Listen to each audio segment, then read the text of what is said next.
Hey, everybody. Welcome back to another episode where I'm going live. I'm going to teach you how to start a bookkeeping business. My name is Zach Pasquarello. I started my bookkeeping business 5 years ago. I make these videos because I love talking about bookkeeping. I love talking about my business. And my goal is to hopefully teach you how to start your own bookkeeping business. So, in this video, I'm going to talk about my proven system for getting your first bookkeeping client in 30 days. And this will still work in 2025.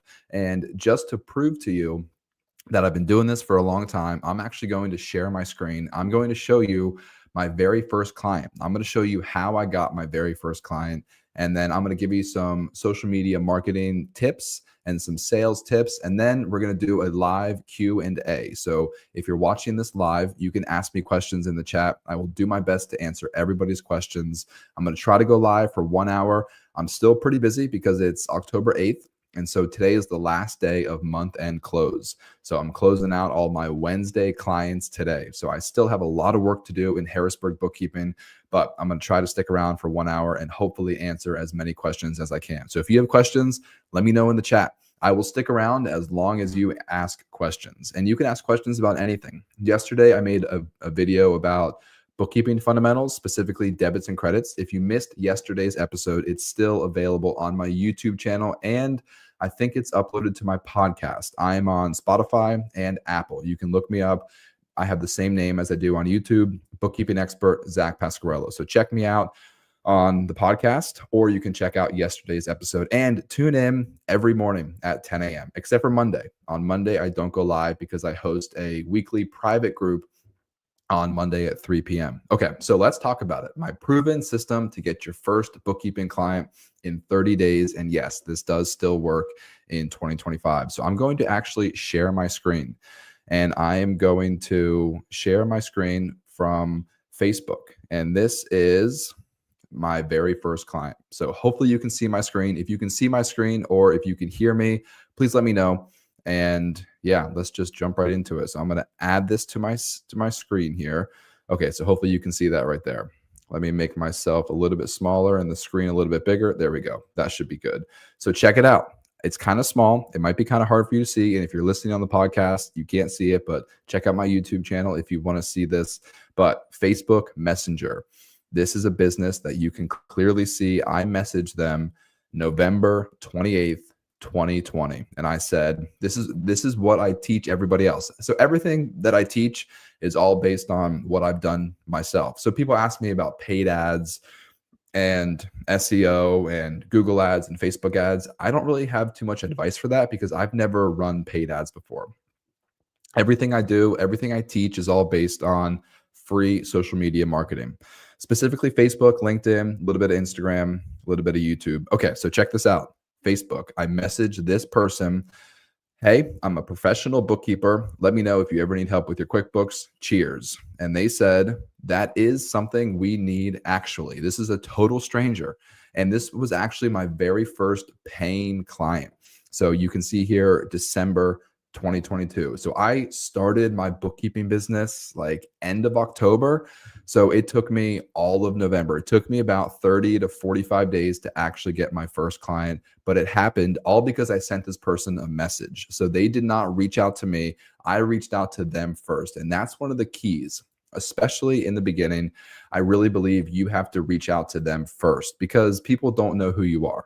And so this person, and side note, did you catch that? I said, hey, I'm a professional bookkeeper. Let me know if you ever need help with your QuickBooks. I used to throw in that word professional because I was so self-conscious and I didn't want to be just a bookkeeper. So I said I'm a professional bookkeeper. But now I have much more confidence, and hopefully let me give you the confidence. You don't need to call yourself a professional bookkeeper because that's not really a thing. So you could just be a bookkeeper. There's no shame, have all the confidence in the world. But that's how I got my very first client. I sent them a message in November of 2020, 30 days after I started my bookkeeping business. And then they paid me in December. They paid me for a cleanup, and then they paid me for monthly bookkeeping for a little bit. They didn't stick around too long, but they were my very first client. So my proven system to get your first bookkeeping client in 30 days, it's a 5-step process. You can't just send DMs to random people. That's not enough. That's actually the last thing that you do. You need to do 4 things before you do that. So step number one, you have to create content. And if you're struggling to create content, find inspiration. You can follow me on social media. All of my social media channels are linked down below in the description of this video. You could follow me on social media, or you could follow other people. There are plenty of other business gurus, social media influencers who you can follow, or you can just be original and just come up with your own ideas. It doesn't matter, but you just need to create content every single day. So follow me on Facebook, follow me on Instagram, LinkedIn, check out what I'm posting. Now, keep in mind, I'm promoting Zip Capital. So you're not going to want to copy word for word what I'm posting, because I'm promoting my investment fund. As you can see at the bottom of the screen, I have Zip Capital that offers 8% up to 12% fixed returns to accredited investors.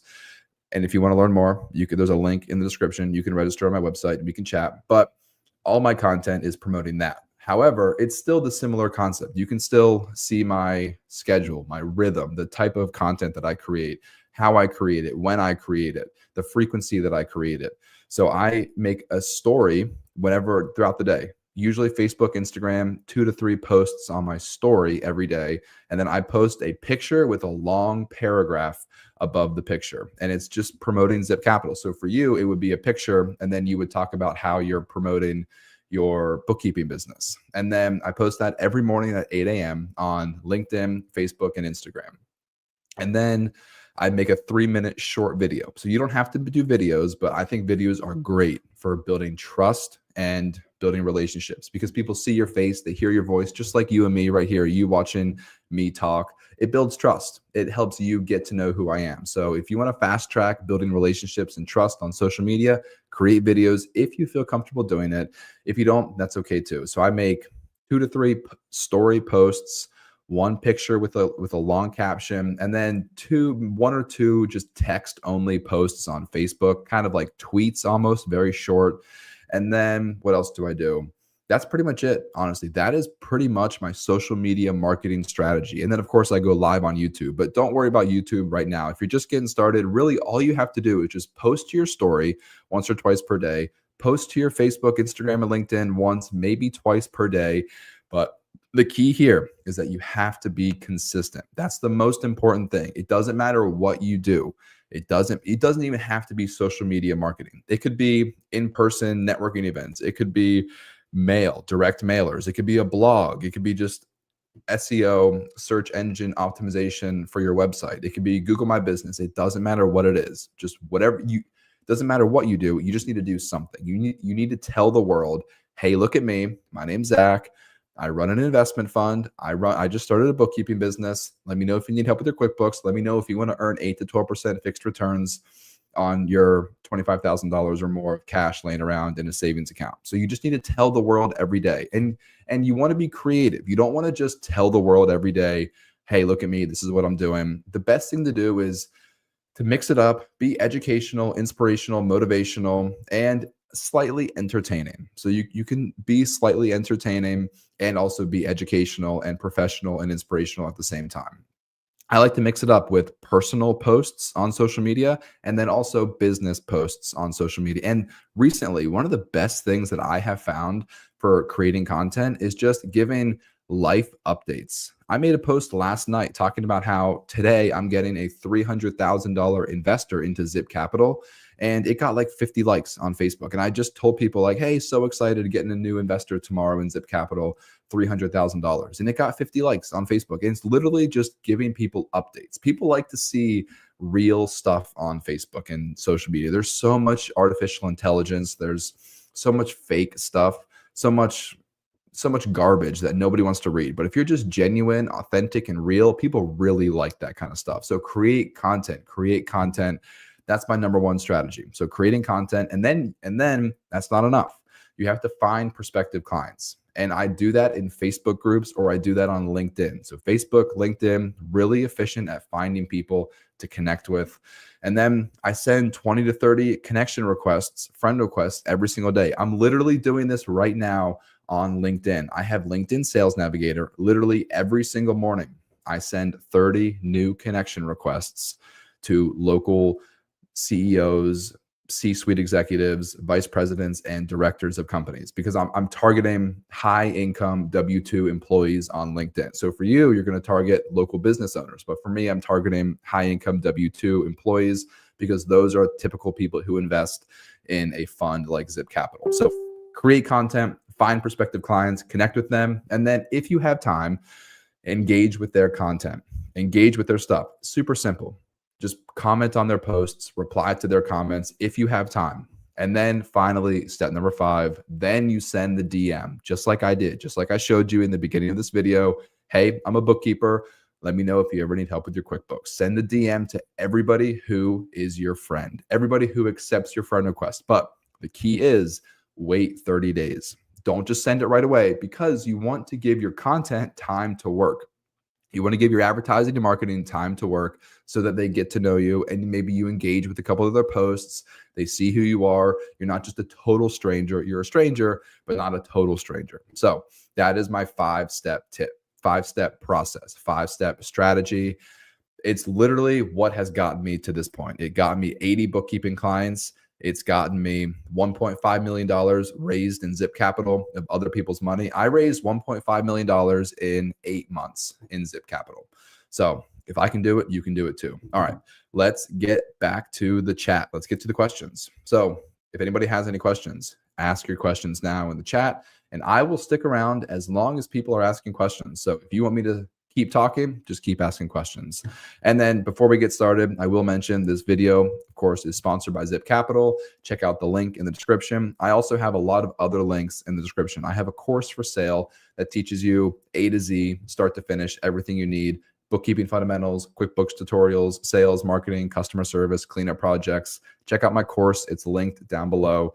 And then I've got some digital downloads on my website. I already mentioned the private group meeting every Monday at 3 p.m. Definitely recommend, if you like these lives, you're going to love those private group meetings. It's a lot more, it's a lot closer. Everybody can share, everybody can talk. It's really good. Okay, let's get to the questions. Rose Marshall, good morning. Kathy Smith, good morning, Zach from Wisconsin. I'm in Pennsylvania. Kathy, good morning. The Marta Way, yes, we can hear you. Thank you so much. All right, Brett Klein. Hey, Zach, what is your workflow with your client that has inventory? What is expected from them, and what is the process when making a journal entry? So for my clients who have inventory, throughout the week, throughout the month, as you're recording transactions, you've got 2 options. Everything that comes in, you can either put it into inventory. So if they're going out and spending money on supplies, the proper way to do it would be to put everything into inventory. And then at the end of the month, they tell you how much inventory they actually have on hand. And so then I look at the balance sheet. So throughout the month, I put everything into inventory, and then I look at the balance sheet, and then I make the adjustment. So probably we're going to need to decrease inventory because chances are they've sold some things throughout the month. So as they purchase stuff, I'm putting it all into inventory. So let's say we start the month with $5,000 in inventory, and then we purchase $20,000 worth of inventory. So now on the books, we have $25,000 worth of inventory. But they tell me, hey, I actually only have $20,000 worth of inventory. So I have to make a $5,000 adjustment. So in this example, we currently have $25K on the balance sheet for inventory. They tell me they only actually have $20,000 on hand in their store. Decrease inventory by $5,000. Credit inventory, debit cost of goods sold, $5,000. Good question, Brett. Nika, I'm so bad at this first step. The first step is definitely the hardest part. So I have a 30-day social media marketing strategy guide on my website. You can download that from my website. It will help kickstart your social media marketing. So if you're struggling, definitely recommend check that out. Heath, any tips on how to be a great bookkeeper for a real estate agent or broker? Thank you. Let me take a quick 5-second coffee break. Heath, real estate agent or broker. So there's a big difference between an agent and a broker. So a broker is going to have a bunch of agents. A broker is going to have an escrow account. A broker is going to receive escrow payments from buyers and sellers. So a broker is totally different. An agent is just a salesperson. An agent is just going to receive commission, 1099 commission, and then they're just going to spend money on office supplies, advertising and marketing, travel, meals. Really, really simple. Bookkeeping for an agent is super, super simple. Bookkeeping for a broker is a lot more complicated because the broker has an escrow account and the broker pays a bunch of agents. So the broker needs to keep track of all of their agents' pay. And so the broker is going to have a lot of 1099s to send at the end of the year. So agent, super simple. Broker, actually really complicated. So you definitely want to make sure you charge appropriately. Find out how many closings they have per month. Find out how many agents the broker has. Definitely charge them appropriately because that's going to be a big job. And you want to make sure you keep track of all their escrow payments if it's a broker. Laurie, good morning. What's up with that big number behind you? Money made, money in Zip. Yes, that is that's other people's money in Zip Capital. So I have about $1 million of my own money in Zip Capital. I have about this number needs to be updated because I just got 125,000 on Monday. I have about 1.5 million of other people's money. And then other people and I have like an SBA loan and some other lines of credit in Harrisburg Bookkeeping. So I have 1.5 million other people's money, 1 million of my own, and then about 700,000 of other loans in Harrisburg Bookkeeping that I use for private money lending. So right now I have about $3 million lent out on real estate private money loans. And my goal is to get to 5 million this year. All right, DFOS. Hey, Zach, I've been adding a lot of small business owners as friends on my personal Facebook. That's great. Do you recommend inviting them to join my business page? Honestly, I think a Facebook business page is basically useless. I think it's good just as a quick point of reference. People can go to your page and they can see, oh, he works at Zip Capital. Let me go to Zip Capital's page. Okay, I see Zip Capital has a Facebook page. Looks legit. No red flags. But I don't do anything with my business page, honestly. So I don't know. To answer your question, I do not recommend inviting them to join your business page. You can if you want, won't hurt, but I don't recommend doing it. Let's see. Does your course include the private group meetings or any access to you if we have questions or need help? No. Unfortunately, the course does not include any. The course does have a private Facebook group. There's almost 100 people in the private Facebook group. So if you join the course, if you pay for the course, you get access to the private group where you can ask questions, and I will do my best to answer everybody's questions in the Facebook group, but I can't make any promises. So the meetings on Monday and one-on-one consultations with me are not included in the course. Those you can get those, but all of those cost extra, and those are all linked in the description of this video. Let's see, 21,621. Is it important? Did I say that right? Hopefully I did. Is it important to find a niche before starting to market your services? No, I actually recommend the exact opposite. I recommend get 5 to 10 clients first before you pick a niche, unless you 1000% know exactly what niche you want to work with. Perfect example. Take me, for example. I didn't know anything about real estate investing 5 years ago. And I actually kind of started with trucking as my niche. And I barely have any trucking clients. I think I might have 1 or 2 trucking clients now. So I had a ton of trucking clients, lost all of them because they all either went out of business or hired an in-house bookkeeper. And now I focus a lot on home remodeling companies, general contractors, and real estate investors. Not my niche, not my specialty. I know a lot about real estate. Obviously, I'm a private money lender. I've got a real estate debt fund. I do bookkeeping for a lot of real estate investors. I don't recommend picking a niche in the beginning because imagine you pick a niche and you miss out on everything else. Like, get 5 to 10 clients first, figure out what you like first, make some mistakes, meet some good people, try some things out, and then maybe you can pick a niche later. That's the industry. There's different ways that you can have a niche. It doesn't just have to be the industry that you work with.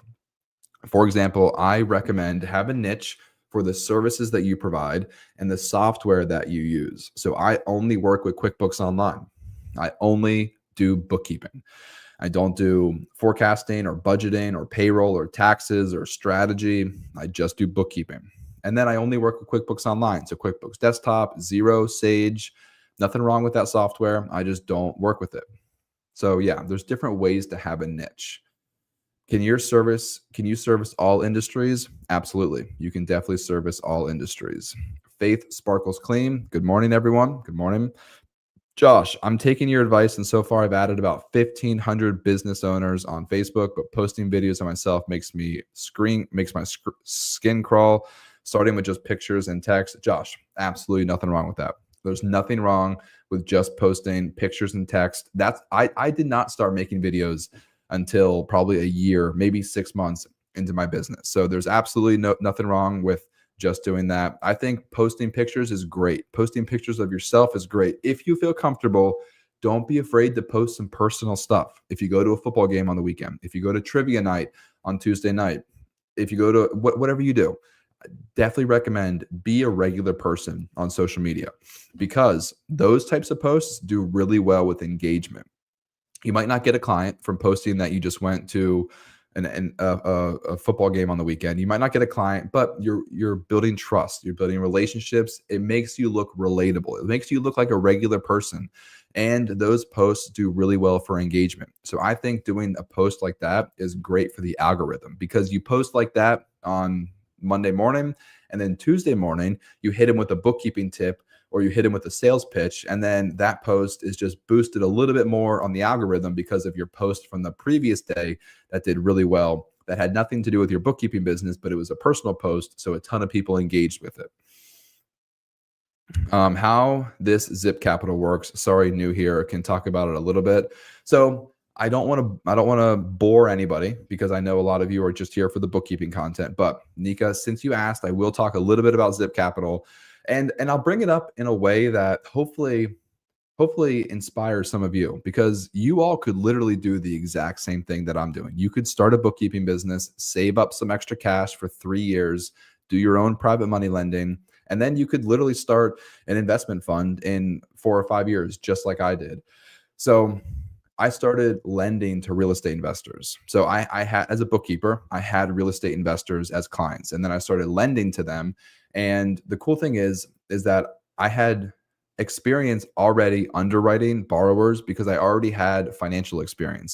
So the whole thing about lending is underwriting, risk mitigation. And so as bookkeepers and accountants, we are perfectly leveraged to know how to underwrite.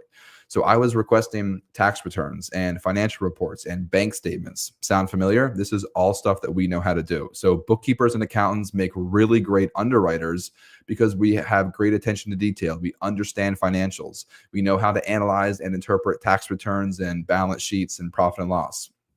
So I had $50,000 saved up, because God blessed me and my business, enabled me to start and grow a very successful bookkeeping business. I was able to save $50,000. And I did my first private money loan in 2023. I lent money to one of my clients, and I knew his financials. I knew his business. I trusted him. And I basically underwrote him and said, yes, he's trustworthy and I can lend to this person. Gave him $50,000. And the key here is that it was a secured loan. So all my real estate loans are secured with a mortgage. So it's a promissory note and a mortgage, just like you, whenever you went to the bank to buy your house. I lend to real estate investors. So these are not personal houses. These are investment properties. That's very important, because as a lender, there's very specific laws lending to regular people for their homes, but the laws are very different for investment properties. So I lent to a real estate investor $50,000. I got paid back $1,000 30 days later. And I did the math and I was like, geez, that was like a 20% annual return on my cash. That was amazing. Let's do this again. And so I got an SBA loan, $150,000 SBA loan for my bookkeeping business. That freed up some more of my cash. I was able to save even more cash. And then I did another private money loan. And then in 2024, I did more private money loans. And then I started working with other people and connecting the dots, other lenders, other borrowers. And then I started Zip Capital, my investment fund. So now I have some experience. I've done 50 real estate loans. Now other people give me money. They trust me. They know me from my marketing. Same thing. They trust me. They know me with their money. I pay them 8 to 12% fixed returns. And then I use their money and my money to lend to real estate investors. I charge real estate investors 12% plus a 3% origination. So I make the difference. Just like any other investment fund manager takes money from somebody else and deploys it into other assets, whether it's venture capital, private equity, stock market, bonds, cryptocurrency, real estate, debt, mortgages. So that's what I do. So now I'm taking other people's money and lending it out, and I'm making about 10% on the spread. So once I get $5 million, I'll profit about $500,000 per year. So that's kind of my end game. That's my end goal. I'll be honest, I'm not really growing Harrisburg bookkeeping anymore. I'm strictly making these videos because I love talking about it. I want to teach you how to start a bookkeeping business, and I'm trying to spread awareness for Zip Capital. So hopefully I can teach all of you how to start your own bookkeeping business. You become super rich, and then you can invest into Zip Capital. Sorry, I'm sure that was way more than anybody wanted to hear, but wanted to explain that real quick. All right, let's go back to the questions. Peace for all. I have a list of small businesses in my area on Facebook. I have it connected to the groups. How do I market to the individual groups? You don't need to market to the individual groups. I don't post in groups. I just request people who are in those groups and they become my friend. And then I post on my own page. And then my Facebook friends, people who follow me, see my Facebook posts. So keep in mind with this strategy, it's not a get rich quick scheme. Starting this business, you're not going to get rich. I only made $55,000 my first year running my bookkeeping business. And then I made $110,000 in year 2. So you're not going to get rich in the first year. It's going to take time. But if you're consistent every day for a long period of time, you will eventually be able to get clients. So I don't post in groups. I just friend request local business owners who are in these groups. Marion, is having one channel enough? I'm currently using LinkedIn. I send DMs at least 20 to 30 connections 5 days a week. I've closed clients using this strategy, but it seems kind of slow. Some months, 0. So Miriam, I recommend do the same strategy on Facebook. Do what you're doing right now on LinkedIn, but do it on Facebook as well. And then also create content on Instagram. I think you should have all 3. I think all 3 are really great. But congratulations. I mean, it sounds like you're crushing it. You're doing what you need to do. You've already closed a couple clients using this strategy. Make sure you have a website. Make sure you have a Google My Business profile. And make sure you're doing this on Facebook and LinkedIn. And be patient. Be patient. The goal should be to get 1 to 2 clients per month. That's it. 1 to 2 clients per month. If on average, if they pay you $400 per month, and you get 2 clients per month, then that's 2 times, that's 12 times 4. That's $5,000 per month after 6 months. That's really, really good. And then if you get a couple cleanup projects, just be patient. Marion, you're on the right track. I promise you, you're doing everything right. You just need to be patient and just continue to do more. Here's the thing. The first year growing my business, I treated my business like a full-time job. I would legitimately work 8 to 10 hours every single day. And so we don't have that much bookkeeping to do. So I would just sit at my computer and just think, okay, I'm going to go to the gym in 1 hour. That means I've got 1 hour right now. All my emails are checked. All my messages are checked. What can I do in this 1 hour to help grow my business? And then I would just go to work. I would just do something. I would write a blog. I would scour Google Maps and find email addresses for local business owners. I would just do whatever I could. I would create more content. That's why I started creating YouTube tutorials, because I was like, what can I do in this next hour that'll increase the chances that I get a client? So you just got to treat your business like a full-time job, work 8 to 10 hours every day, and just continue to be consistent. Yeah. All right, let's see. I'm starting with the niche, but my niche is really special due to highly regulated and audited industry, a lot of complications due to the nature of the business. It's cannabis dispensaries. All right, the Martaway, it sounds like you are committed. I would love for you to keep us updated. Let us know how it goes, because I've never worked with a cannabis company. So I'm really, really curious to hear how it goes for you. Let me take a quick 5-second coffee break. Sorry, I just announced it because people on the podcast might not be able to see me. They definitely won't be able to see me. Okay, Charles, does it make sense to debit Shopify clearing and Shopify fees and then credit Shopify sales to account for the monthly difference if Shopify sales income in QBO is lower than what it is in Shopify? I don't have a Shopify clearing account. Instead, I do one journal entry to debit Shopify fees and credit income. So I don't have a clearing account, just debit Shopify fees, credit income for whatever the difference is. Because every time you get a payout from Shopify, you're getting all the income just minus the fees. So you just need to account for the fees. And that can just be one journal entry, end of the month, debit Shopify fees, credit income for whatever those fees are. Coastal Pink, do you charge a late fee for late payments? What amount do you think should be charged for this? I don't charge a late fee for late payments. I think a good late fee is 1 to 2%. That seems to be reasonable. 1 to 2%. So what would that be? So for $500, that'd be 50 bucks. No, yeah, 50 bucks. That seems reasonable. Brett Klein. No, $5. 1% is $5 of $500. That seems a little low. Maybe like a flat $35 late fee. That might be better. But either way, get your clients set up on ACH origination. So get them to sign an ACH authorization. We should not be sending invoices to our bookkeeping clients. We should be getting their bank information and pulling their payment automatically.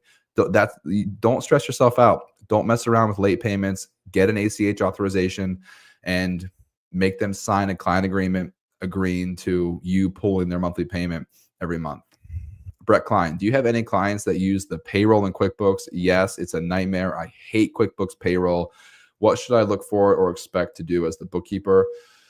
QuickBooks payroll, I hate it. So for direct deposit, they pay their employees individually on direct deposit. I absolutely hate it. But for QuickBooks payroll, I tell my clients, hey, if you're going to run payroll in QuickBooks, I got nothing to do with it. I refuse, because QuickBooks payroll is so difficult to work with. So I tell people, definitely recommend work with ADP. ADP is great, but you want to look out for payroll liabilities. QuickBooks enters all the payroll liabilities onto the books, and it's always a nightmare. It always seems to get messed up. So keep an eye out for payroll liabilities, and just know that every direct deposit is going to come out individually, versus if they were working with ADP and they had 5 employees, it would just come out as one ACH withdrawal. It is so much easier to account for. Marcus, hey Zach, do you have to have a physical location for your business? Nope, I work out of my home office. Or can you use, yep, personal address. So personal address to set up a Google My Business account, you can, but you need to go through a verification process. It's a little bit more difficult, but you can do it. Jessica Lynn, what's up? Do you have any issues with clients who don't send you their bank statements timely? Absolutely, all the time. It's so frustrating. Here's what I do. I have a Right Inbox set up with my Google Suite email address. So Right Inbox enables me to send recurring monthly emails. So every time I onboard a new client, first day of the month, I set up a recurring email. Hey, please send me last month's bank statements and credit card statements on the first day of every month. And then I do my clients weekly. So if you're a Tuesday client, I'll try to reconcile your accounts on Tuesday. If you haven't sent me your bank statements and credit card statements by Tuesday, then I'll send you an email. I'll say, hey, reminder, please send me last month's bank statements and credit card statements. And then I'm done. I'm moving on to the next client. And then the following Tuesday, I'll check my Excel spreadsheet. I'll check my workflow. I'll check their books, check my email. Did they send me their bank statements? No, they haven't sent it to me yet. Another email, another reminder. Hey, I asked you last week if you wouldn't mind. Really appreciate it. Please send me last month's bank statements and credit card statements. So every week, every day on Tuesday, I'm going to continue to send them a reminder. Please send me last month's bank statements and credit card statements until they do. But yes, it does happen all the time, and it's super frustrating. So view-only access, yes. I do have view-only access for some of my clients, but not all of my clients. So I do really like having view-only access, but they don't all give it to me. Probably 40% of my clients give me view-only access. It's so great. It's so helpful. I actually know a guy who forces all of his clients to give him view-only access, and that would make life a lot easier, but not all my clients do it. Charles, for cleanup projects, how much questioning do you do on transactions that are months old? Depends on the size. If they're small, less than $100, not that big of a deal, especially if it was from last year. Come on, what are we doing here? Just throw it into an expense account and move on. But for larger transactions, absolutely. I'll ask a couple questions just to see who they paid and what they bought. But hey, looks like I'm all out of questions. So I appreciate everybody joining. Stay tuned. Tomorrow, 10 a.m., I'm going live again. And I will see you all in the next video. Let me know if you have any questions. Let me know what you want me to talk about in future live videos, and check out all the links in the description of this video. I would love for you to register on my website for Zip Capital and check out my course. Okay, we have one more question. The mental chewing gum. This is the last question, and then I really got to go. Should you do weekly bookkeeping? Yes, absolutely. Just do weekly bookkeeping. Just get into the rhythm of doing it now. That way you can ask questions to your clients in real time. Definitely recommend do weekly bookkeeping. Don't wait until the end of the month to categorize their transactions. All right. Have a great day, everybody. Do you pay for QuickBooks? No. QuickBooks Online Accountant is free. I don't pay for QuickBooks. My clients pay for their own QuickBooks subscription. All right, for real, I'm hopping off. I'll see you all tomorrow. Same time, same place. Thank you all so much.